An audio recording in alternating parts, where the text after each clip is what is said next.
Estou aqui para mais um vídeo sobre análise de papéis. Vamos analisar a AS Brasil, que apresentou seus resultados no dia de ontem, 3 de agosto de 2023, hoje dia 4 de agosto de 2023, fez a apresentação desses resultados através da sua teleconferência.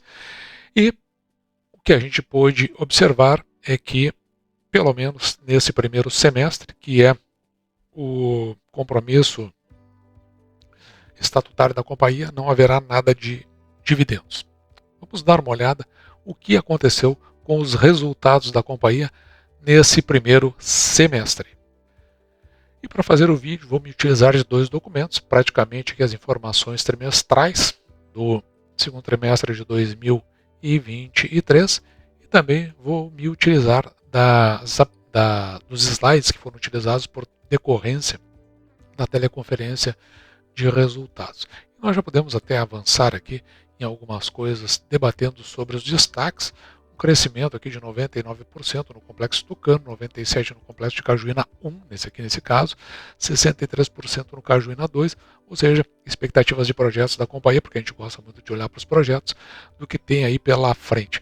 No operacional, o que a gente pode ver é um incremento aqui de 62% de energia gerada, claro, isso porque houve o impulsionamento decorrente dos novos complexos eólicos que foram adquiridos. A gente vai dar uma olhada nisso aí mais adiante. Na margem líquida, um crescimento aqui de 46% e 45% no EBITDA da companhia, que chega a 348 milhões.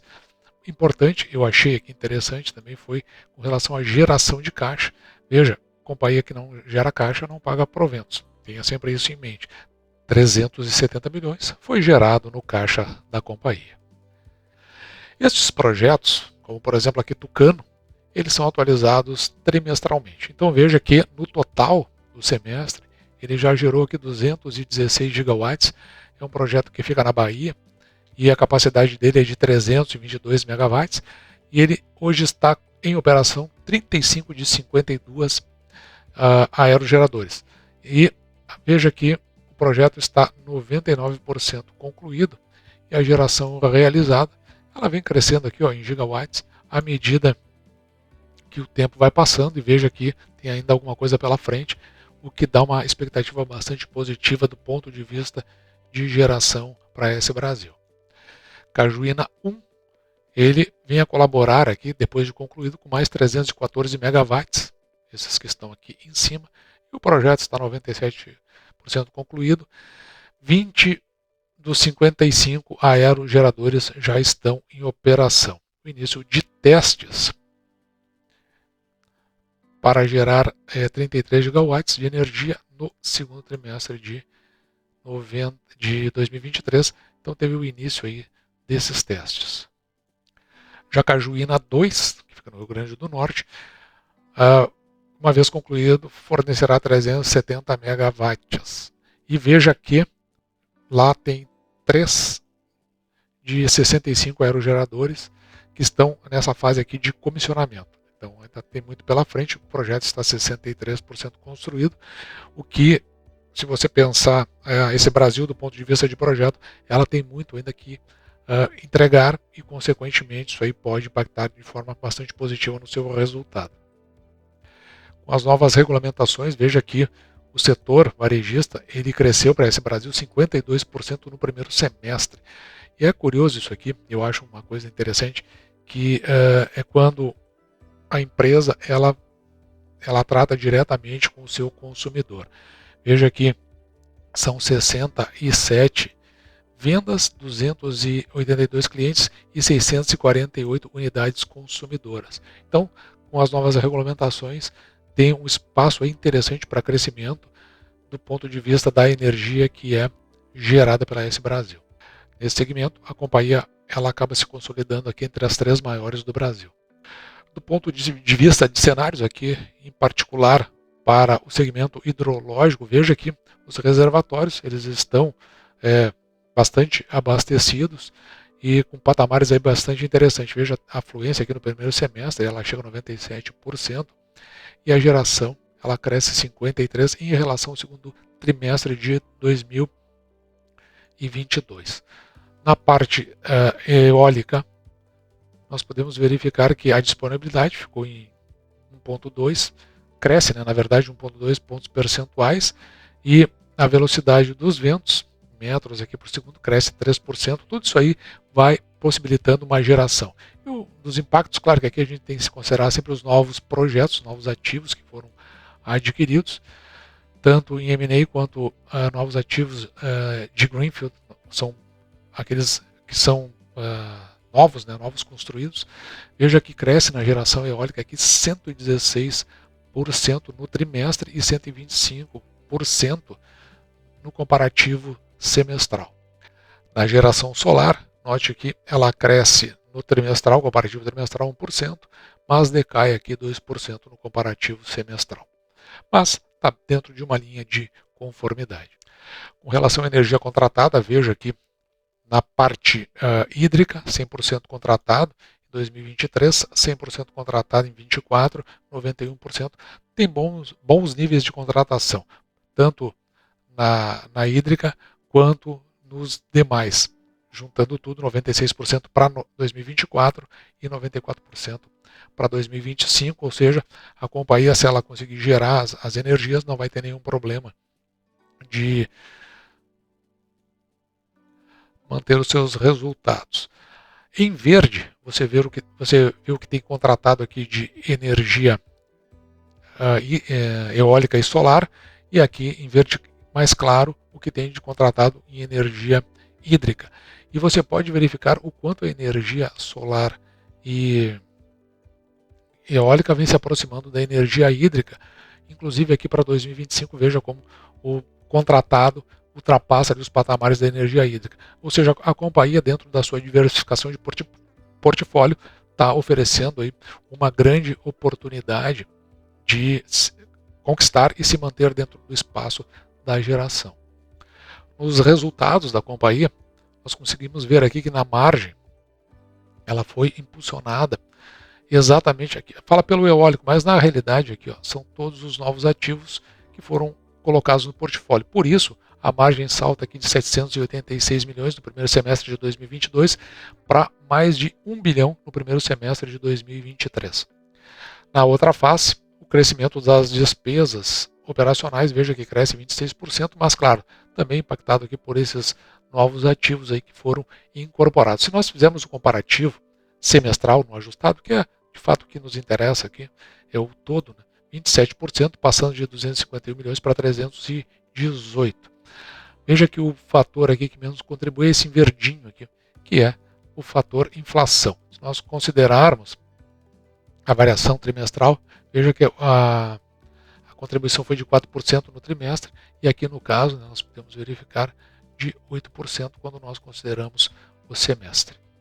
Por conta desses novos projetos que foram incorporados ao portfólio, veja que o EBITDA consolidado cresce 38%, passa de 540 milhões para 746.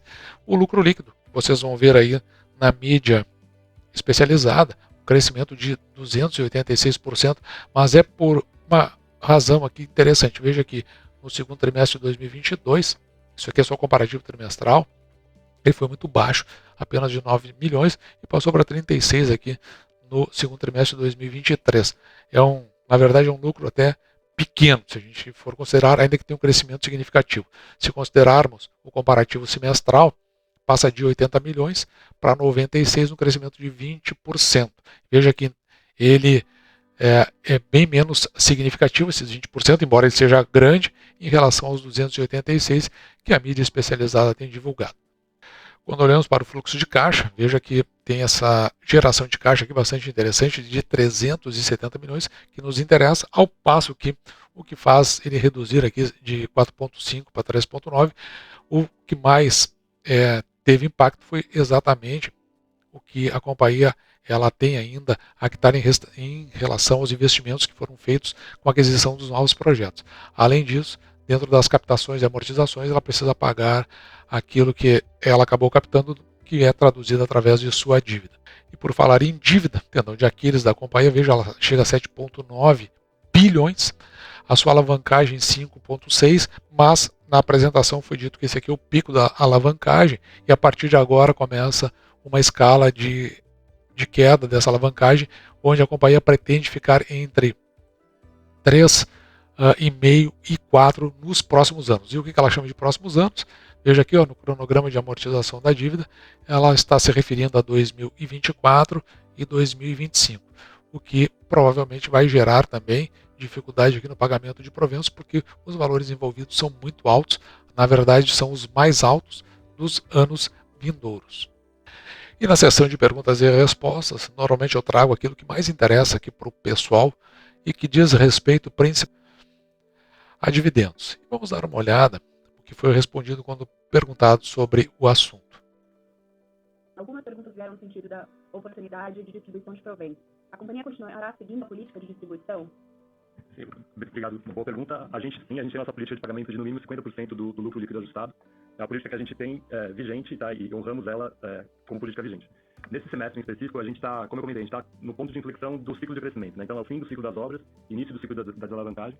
E apesar da redução recente da Selic, a gente ainda tem uma conjuntura de juros altos no curto prazo.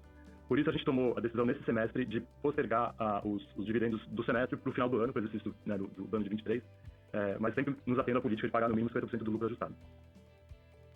Bom, então vamos dar uma olhada aqui no que foi dito. Primeiro, como está no pico da alavancagem, ainda tem parcelas significativas da dívida para pagar, a companhia que ela vai cumprir com 50% do lucro líquido, que esse é o payout dela, 50%, ela vai postergar esse pagamento de dividendos do primeiro semestre para o final do ano. Então a companhia ela tende a juntar tudo no final de 2023.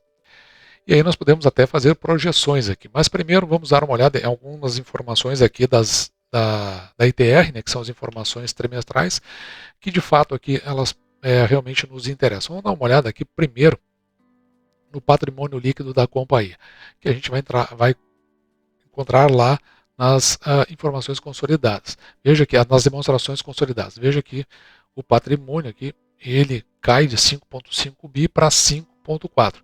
Então esses 5,4 é o que nós vamos transportar para a nossa tabela de múltiplos, de indicadores, onde vai nos dar uma noção de como pode estar a companhia ao final de 2023. E além disso, vamos dar uma olhada aqui, coisas que nos interessam, como por exemplo, o lucro líquido da companhia. Mas antes, vamos dar uma olhada aqui na receita líquida, que é o que nós vamos transportar. Veja que chega a 1,5. Nós vimos na apresentação, é daqui que é retirado. Se você quiser olhar, está lá nas demonstrações financeiras consolidadas, na demonstração do resultado. No caso aqui está na página 15, 1,5 bi no trimestre, 7,6 milhões de receitas que nós vamos computar como receita líquida. O lucro do período, o consolidado, veja aquilo que nós vimos lá, 96 milhões, e foi 35 milhões no segundo trimestre, uma queda em relação ao primeiro trimestre.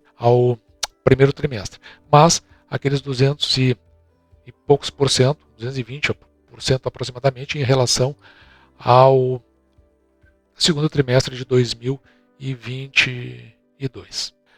E assim trazemos todas as informações para o nosso quadro de múltiplos. E veja que a gente tinha uma projeção aqui da receita líquida lá no final de 2023 de 3 bilhões aproximadamente. A gente está um pouquinho acima dessa projeção, com 3,1 praticamente. E também a gente consegue enxergar aqui a nossa projeção do ponto de vista do lucro líquido. Deixa eu clarear melhor a imagem aqui para a gente poder acompanhar. Note que no lucro líquido nós tínhamos uma projeção aqui de 338 milhões e com os resultados cai aqui para 192. Será que a companhia vai melhorar em relação a si mesmo ao longo do ano? Isso aí, você viu ali, um dos grandes impactos é justamente as amortizações necessárias da dívida que contraiu a companhia, principalmente para fins dos 3 projetos que ela acabou adquirindo no final do ano passado. Para os 50%, que foi informado pela própria companhia, a gente estima aqui o pagamento de 16 centavos. Veja que está muito longe do que a antiga S-Tietê vinha pagando em termos de proventos. Ao tempo desse vídeo, a ação estava cotada a R$ 11,76. Considerando o patrimônio líquido, que nós contabilizamos aqui para a companhia, note que o preço sobre o valor patrimonial por ação fica em 1,30, o que indica que a ação, quando está entre 1 e 2, a gente não considera que a ação não está nem cara nem barato. Muitos no mercado vão considerar barato, mas a gente adota uma postura muito conservadora aqui na hora dessas aquisições. E o PL aqui de 36,76. Se você comprar a ação por R$ 11,76, você vai receber de volta em termos de lucro líquido em 36 anos, porque os proventos aqui estimados de 16 centavos são muito pequenos. Quando nós dividimos esses 16 centavos por 6%, que é o mínimo que aceitamos receber em proventos pelo que pagamos pela ação, o preço teto, aqui, máximo que nós pagaríamos, seria R$ 2,67. A companhia veio pagando em média, nos últimos 5 anos, 60 centavos, o que dá um preço teto de 10. Nós compramos bem abaixo disso, a 9, mas a gente precisa considerar o que já tem de energia comercializada e a desalavancagem da companhia e a amplitude que vai ocorrer aí em termos de aumento, tanto no seu EBITDA, você vai ver isso aí ao longo dos anos, quanto do seu lucro líquido. Daí você a pensar se vale a pena colocar a companhia na carteira. Neste momento, veja que o payout aqui, aliás, o dividend yield da companhia fica em 1,36 e nós buscamos 6%. Aqui é uma questão muito de você entender realmente o que é o projeto da AS Brasil, para que você faça investimento e não acabe se decepcionando com o que virá em termos dos seus resultados.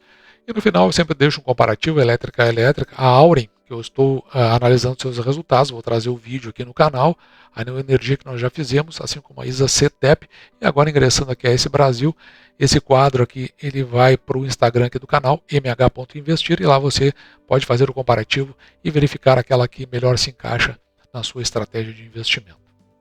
E dito isso, eu saliento sempre, no caso da AS Brasil, o que ela investiu de forma muito pesada nos seus projetos. Ela fez captação junto aos seus acionistas, ela ainda fez um follow-on que diluiu muita gente, outros tiveram que, para não ser diluído, adquirir novas ações da companhia. Então ela passou um processo bastante estranho eu não diria, bastante complexo, mas uma coisa que eu gostei pelo menos dessa nova direção é que eles não falaram nada de ESG, e só por isso eu já fico muito feliz, porque eu acho que a companhia estava se perdendo muito nessa linha do ESG, já falei isso aí em vídeos anteriores, e o novo CFO e o novo CEO da companhia parece que está com direcionamento para aquilo que realmente interessa, que é nos seus resultados, tirando toda essa conversa aí que na verdade pouco agrega nos seus resultados. Mas eu fico muito interessado em saber o que você pensa sobre isso, sobre todo, e principalmente com relação ao resultado da companhia. Comente aqui embaixo, coloque a sua posição para que a gente possa trazer isso nos próximos vídeos. Dito isso, vou ficando por aqui, me despeço de você e deixo como sempre o meu grande abraço.